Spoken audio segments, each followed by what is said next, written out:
हा 3.4 मधला हा चौथा आहे. काय दिलेलं आहे आपल्याला? In triangle F A N, angle F दिलेला आहे 80, अँगल ए दिलेला आहे 40. तर तुम्हाला त्या ठिकाणी ग्रेटेस्ट आणि smallest side of the triangle त्या ठिकाणी फाइंड आउट करायचं. तर पहिल्यांदा लिहायचं in triangle F A N, angle F किती दिलेला आहे बेटा? सर 80 दिलेला आहे. हो. अँगल ए किती आहे रे बाळा? 40 आहे. मग तुला माहिती आहे का the sum of measure of all angles of triangle किती येतं? 180. म्हणजे angle F, angle A plus angle N बरोबर किती येतं? 180. लिहायचं the sum of measures of all angles of triangle is 180 degree. Therefore angle F, angle A, angle N बरोबर 180 degree.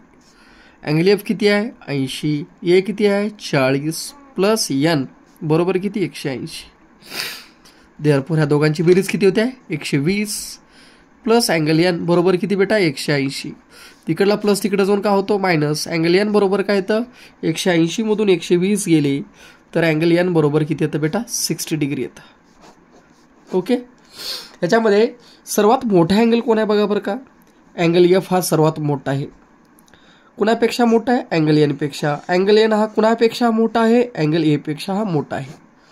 आपल्याला आत्ताच एक वाक्य आपण मागच्या व्हिडिओमध्ये पाहिलं होतं.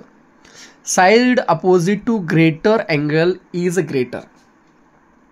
Side opposite to greater angle is greater.